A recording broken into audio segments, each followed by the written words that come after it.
You've been told you're too sensitive, too intense, that you overthink everything. What if that's not a personality flaw, but a diagnostic criterion?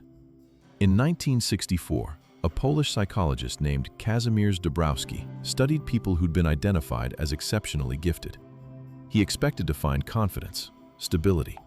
What he found instead was the opposite. The most gifted people in his research were also the most emotionally volatile, the most restless, the most likely to say something feels fundamentally wrong with me.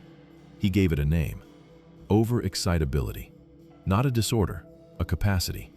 Your nervous system literally takes in more data per second than average and processes it deeper. But here's what Dabrowski couldn't have predicted. What that looks like from the inside is not feeling gifted. It's feeling broken. And that brings us to the first thing nobody warns you about. Gifted adults don't struggle because they're fragile. They struggle because their brain evaluates its own performance with unusual precision. Researchers call it high metacognitive ability. Your brain is essentially running a second process in the background, grading your work in real time against standards nobody else can see. A 2012 study in the journal Gifted Child Quarterly found that gifted individuals score significantly higher on self-critical perfectionism than the general population. Not the organized, productive kind, the kind where you finish something others admire, and you already know exactly which part isn't good enough.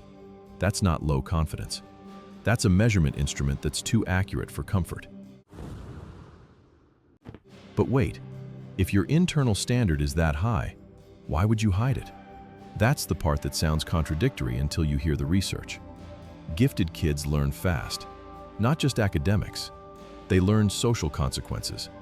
A study from the National Association for Gifted Children tracked how gifted students adjusted their behavior in mixed ability classrooms. By age 9, most had developed what the researchers called intellectual camouflage. They stopped raising their hand first. They simplified their vocabulary. They laughed at jokes they'd already figured out the punchline to, 3 seconds before everyone else. And they did it because standing out felt dangerous. Now think about what happens when you do that for 20 years. You're not hiding anymore. You've forgotten what you were hiding. So you've got a brain that processes everything deeper, judges itself harder, and learned to suppress its own output before puberty. What does that combination actually produce in daily life? Something very specific. You sit in a meeting. Someone proposes a plan. You see 3 problems with it instantly, but you don't say anything, because last time you pointed something out, you got the look, the one that says you're being difficult. So you wait. You let it play out. And 6 weeks later, exactly what you predicted goes wrong. That's not arrogance. That pattern has a name in the research: asynchronous development. Your cognitive processing runs ahead of your social environment.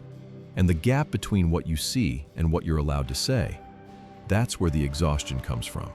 Not from thinking too much, from thinking at the right speed in a world that penalizes it.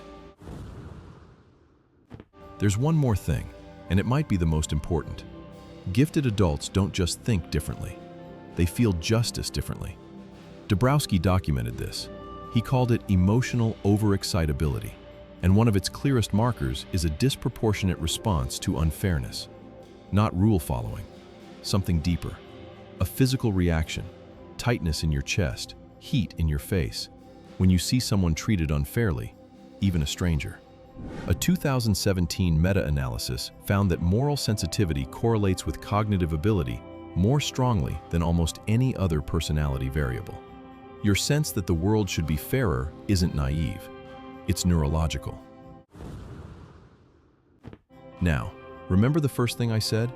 You've been told you're too sensitive, too intense, that you overthink everything. Dabrowski's term for that cluster wasn't a diagnosis. It was a gift. Overexcitability. The same word. The trait you were told to fix is the trait that identifies you. You were never broken. You were just never told what the instrument was actually measuring.